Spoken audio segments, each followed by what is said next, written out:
جی دیکھیے ہمارے لیے یہ بات انتہائی تشویش کی ہے کہ یہ کیا وجہ ہے کہ ہماری مین سٹریم سیاسی جماعتوں کے سربراہوں کو را خریدنے میں کامیاب ہو گیا. یعنی یہ سوچنے کی بات ہے. عوامی لیگ ایک مین سٹریم سیاسی جماعت کے طور پہ ابھر رہی تھی وہاں پہ. جب یہ پکڑی بھی گئی بات ان کی سازش، تو اس کے بعد پاکستانی سیاستدانوں نے مجیب الرحمان اور ان کے راک ایجنٹس کا ساتھ کیوں دیا؟ یہ سوال ہمارے سیاستدانوں کو اٹھانا ہے. ایوب خان میں جیسے ہم نے کہا 100 خرابیاں ہوں گی، لیکن اس وقت جو اس کا مقصد تھا، اگر اس کا یہ ساتھ دیتے کہ واقعی مجیب اور اس کے ساتھیوں کو پکڑ کے سولی چڑھا دیا جاتا، تو آج میں پورے وثوق سے کہہ سکتا ہوں کہ ایسٹ پاکستان میں صرف فسادات ہوتے. ایسٹ پاکستان نہ ٹوٹ کے الگ ہوتا، نہ کٹ کے الگ ہوتا، پورا انڈین گیم پلان کولیپس کر جاتا. Indian centre of gravity of Indian game plan وہ مجیب الرحمان، جس کو اللہ نے وقت سے پہلے کھول کے اس کے راز ہمارے سامنے رکھ دیے تھے. اور ان سارے اور پاکستان، مغربی پاکستان کے لوگ کی سیاسی پارٹیاں زیادہ شور اور فساد برپا کر رہی تھی اس کو رہا کرانے کے لیے مشرقی پاکستان کے عوامی لیگ کے مقابلے میں. کتنی عجیب و غریب بات تھی.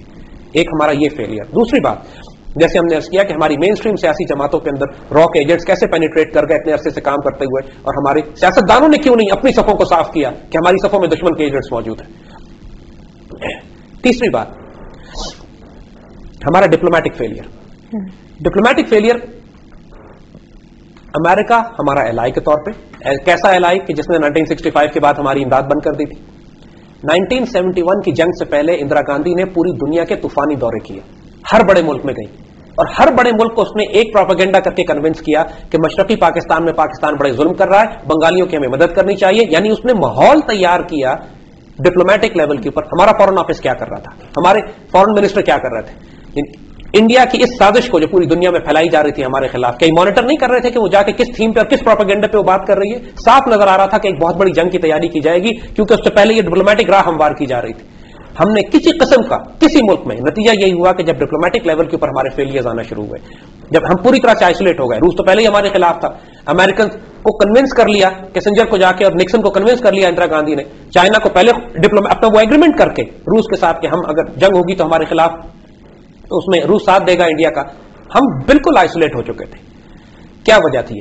بہت بڑا فیلئر. کیونکہ آخر میں کہ جب یونائٹڈ نیشنز میں بھی ریزولوشنز پاس ہونے کی بات ہوئی، دیکھیے پاکستان کو آخری وقت تک امریکہ یہ امید دلاتا رہا کہ ہمارا 7th فلیٹ آئے گا آپ کو بچانے کے لیے، ان کا بحری بیڑا آنا تھا بچانے کے لیے. یہ صرف تسلی تھی. جیسے بات ہم نے کہی تھی کہ آج اب کنفرم ہو چکی ہے بات یہ کہ کیسنجر اور نکسن ایگری کر چکے تھے اندرا گاندھی کی اس تھیم کے اوپر کہ پاکستان کو ہم نے توڑنا ہے. لیکن وہ اس بات پر انڈیا سے راضی نہیں تھے کہ مشرقی پاکستان کے بعد مغربی پاکستان پر بھی حملہ کیا جائے. انڈیا کے پلان زیادہ تھے. انڈیا کا پلان یہ تھا کہ مشرقی پاکستان کو کھائیں گے پھر مغربی پاکستان پہ بھی حملہ کریں گے. یہاں پہ امریکن راضی نہیں ہوئے ان سے. انہوں نے کہا نہیں، مشرقی پاکستان کو تم لے لو، مغربی پاکستان کو نہیں. اور صرف اس بات کو ایشور کرنے کے لیے انہوں نے اپنا بحری بیڑا قریب بھیجا تھا آہستہ آہستہ، جو بے آف بنگال میں 15 دسمبر کو داخل ہوا ہے. 16 دسمبر کو فال ہو رہا تھا ڈھاکہ. یعنی ہمارے دوست، ہمیں سو کالڈ دوست، ہمیں صرف آسرا دلاتے رہے کہ ہم تمہاری مدد کے لیے آ رہے ہیں. پوری پاکستانی حکومت اس پر تکیہ کر کے بیٹھی ہوئی تھی. ہمارے فوجیوں کو تسلی دلا دی گئی کہ تم فکر نہ کرو، چند دن کے بعد امریکن پہنچ رہے ہیں تمہاری مدد کرنے کے لیے. سب جھوٹ اور مکاری فریب، کچھ بھی نہیں. بیچارے فوجیوں کو دھوکے میں رکھا. اور یعنی کمپلیٹ ڈپلومیٹک فیلئر. جیسے ہم نے عرض کیا، ہمارے وقت کی حکومت اور ہمارے فورن آفس. پھر فال سے کچھ دن پہلے پاکستان کے فورن منسٹر کو نیو یارک بھیجا گیا. یونائٹڈ نیشنز کی کانفرنس تھی، پاکستان کو ڈسکس کیا جا رہا تھا، اسی ایشو کو ڈسکس کیا جا رہا تھا. کئی ملک ریزولوشنز پیش کر رہے تھے. پولینڈ نے ایک ریزولوشن یہ پیش کی تھی کہ پاکستان اس کو آزاد کر دے، نکل جائے اس معاملے کو، چھوڑے، ختم کرے، اور پاکستانیوں کو ایگزٹ دے دیا جائے گا. پاکستان کے فورن منسٹر 3 دن نیو یارک کے ہوٹل میں سوتے رہے کہ مجھے زکام ہو گیا ہے. چوتھے دن جب وہ گئے اٹینڈ کرنے کے لیے اس ریزولوشن کو، تو پھاڑ کر آ گئے. اور ریزولوشن کو پھاڑا یا نہیں پھاڑا، دیٹ از امٹیریل. بعد میں بڑی کنٹروورسی ہوئی کہ ریزولوشن نہیں تھی، وہ کچھ اور کاغذ پھاڑ کر آئے تھے. اس سے کوئی فرق نہیں پڑتا. تو کوشچن از کہ وہ قیمتی وقت جو ریزولوشن پاس کرانے کا ہو سکتا تھا، جس میں سیز فائر ہوتا، ہم ایگری کر جاتے. ایک بات دیکھیے، سمجھنے کی کوشش کیجیے. انگریز ایسٹ پاکستان، انگریز انڈیا سے سب کانٹیننٹ سے نکل کر گئے. انہوں نے 90 سال حکومت کی ہے. ایک سپاہی لوز نہیں کیا انہوں نے اس سب کانٹیننٹ سے نکلتے ہوئے. 2 حصوں میں کیا اور چلے گئے. تاریخوں، قوموں میں تاریخی طور پر کچھ موقع ایسے آ جاتے ہیں when you have to cut your losses، جسے کہتے ہیں اپنے نقصانات کم minimize them.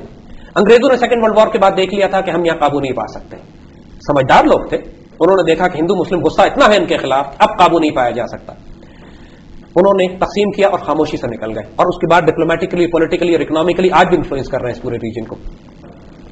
یہ آپشن پاکستانی قیادت کے پاس تھا کہ ہم مشرقی پاکستان سے اپنے معاملات کو ڈس انگیج کر کے ہم نکل آئے. لیکن یہ بہت آگے ہم ڈسکس کریں گے اس کو. میڈیا اس سے پہلے